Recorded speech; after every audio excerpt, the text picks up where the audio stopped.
Hi, I'm Martha Swift. I'm a PhD student in literature at the Rothermere American Institute in Oxford, and today I'm going to be talking to you about Alice Dunbar-Nelson.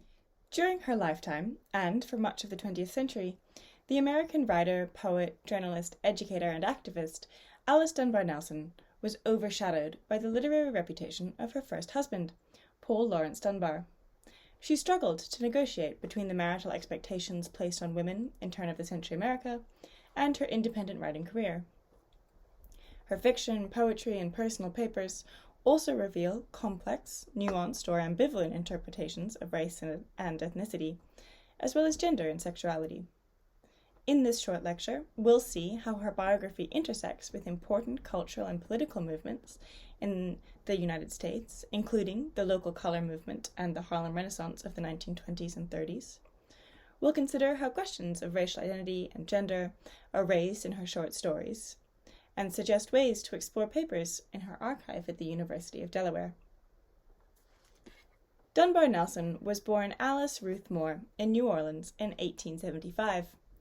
Her mother was a seamstress and former enslaved person of Black and Native American descent, while her father was reportedly a white seaman. Her diaries record her intermittent experiences of passing as white and of ostracization from both Black and white communities as a light-skinned, mixed-race woman. But little information exists about her early life. In an archive otherwise overflowing with meticulous documentation, correspondence, and unpublished writing, this absence has allowed critics to differently characterize her as ashamed of her heritage, or strategic in her ambiguous presentation of racial identity, or deeply resistant to the idea that race is reducible to a set of symbols and classifications. As her literary legacy has gained in importance since the 1980s, the dominant interpretation of Dunbar-Nelson's work as a writer and activist today is that she explores both race and gender as changeable, individual, lived experiences. In 1895, at only 20 years old, she published her first book, Violets and Other Stories, which is often referenced as the first published short story collection by an African-American writer. Her second and more famous collection, The Goodness of St. Roch and Other Stories, was published in 1899. Both explore New Orleans and the city's Creole community. The post-Civil War United States was defined by the color line, a reference to racial segregation developed by Frederick Douglass and W.E.B. Du Bois. And Creole identity was unfamiliar and almost illegible outside New Orleans. In The Goodness of St. Roch, however, Dunbar-Nelson's exploration of Creole identity reveals her sensitive treatment of race and its lived intersections with class and gender. Written while Dunbar-Nelson was living in Boston, New York, and Washington, D.C., this second collection, although popular, was largely received as a charming representation of regional Creole life. As now, charming was a word used to critique literary works as light and decorative rather than seriously intellectual. This patronizing reception was entangled with the limited success allowed to Black women writers, and with its publication as a companion piece to Paul Laurence Dunbar's Poems of Cabin and Field. Dunbar-Nelson was married to the poet from 1898 until his death in 1906, although she left him to teach at Howard High School in Wilmington, Delaware in 1902, after years of recorded abuse. Charming was also a description associated with the local color movement in American literature at the end of the 1800s, which was wary of a one-size-fits-all national identity and the way it would erase local differences. The movement encompassed works interested in the details of regional, often working-class, life, communities, and families, and was seen as a parochial mode of escapism for elite urban readers. In retrospect, local color stories are also nuanced reflections on domesticity, power, gender relations, and the uneven impacts of geopolitical systems. At the end of this lecture, you'll have a chance to analyze how such complexity shows up in Dunbar-Nelson's fiction. Dunbar-Nelson is also remembered as a significant figure in the Harlem Renaissance. Although she lived in New York only for a very short time, from 1895 to 1898. Her short stories, poetry, activism, journalism career, and work as a teacher and editor were influential in representing the role of Black women in the workforce, education, and the anti-lynching and suffrage movements. In the 1920s, her poetry was given new relevance with publication in Du Bois's The Crisis, in Opportunity, and in Ebony and Topaz, and she was in demand as both a columnist and public speaker, although she was rarely paid or credited for her work. She shared with Du Bois a belief in education as transformational for Black Americans, but she was critical of what she referred to as injudicious laudation on the basis of race. She desired Black writers to be successful as writers, not only Black ones. That said, the doubled pressure of gendered and racialized erasure meant that her legacy, reputation, and archive languished in obscurity until the 1980s.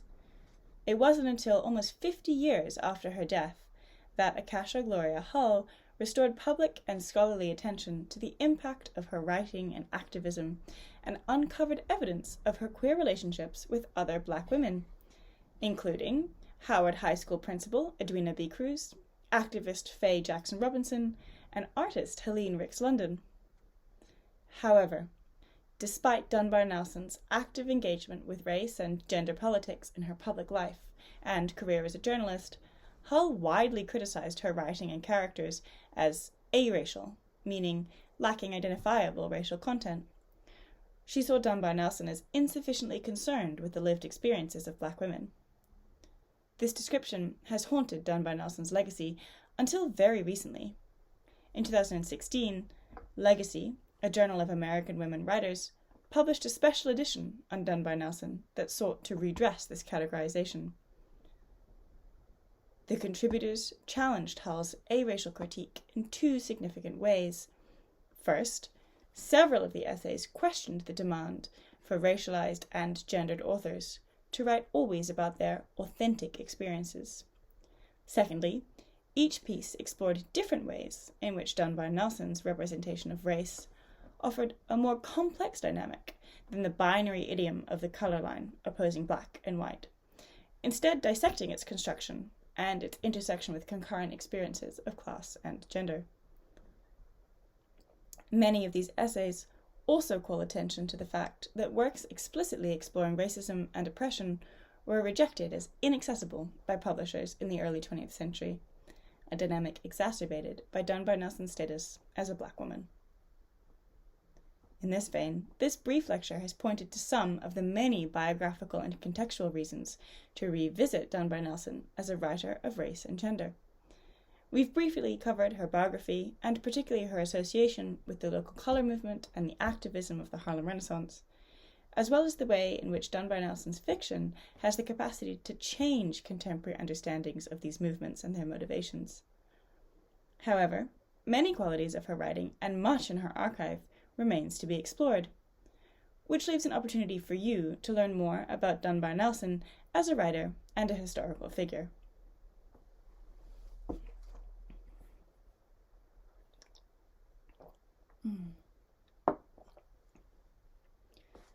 The Alice Dunbar-Nelson papers at the University of Delaware provide lots of opportunities for students of English and of history.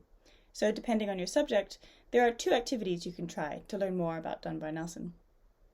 For those studying English, read the short story, The Praline Woman, from The Goodness of St. Roque and Other Stories. Your teacher may be able to hand out printed copies. It stands out from the collection for its language, narrative voice, and style. Can you identify moments in the story that challenge Hull's aracial label for Dunbar-Nelson's writing? You could think about the word brune and how it might have been read differently by readers in New Orleans or in the metropolitan Northeast. You may also want to think about the significance of the Praline woman's mixture of English and Creole, or the kinds of migration represented by the Native American woman and the Irishman. If you have time, you can also find manuscript versions of this story in Dunbar-Nelson's online archive. What differences do you find? How do these change your readings?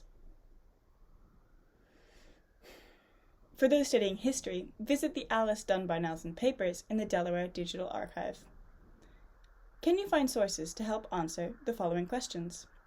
1. How was Dunbar-Nelson's work, both fiction and activism, received during her lifetime? For this, it might be helpful to look for reviews, copies of her columns, newspaper reports on her speeches, or articles written after her death. 2.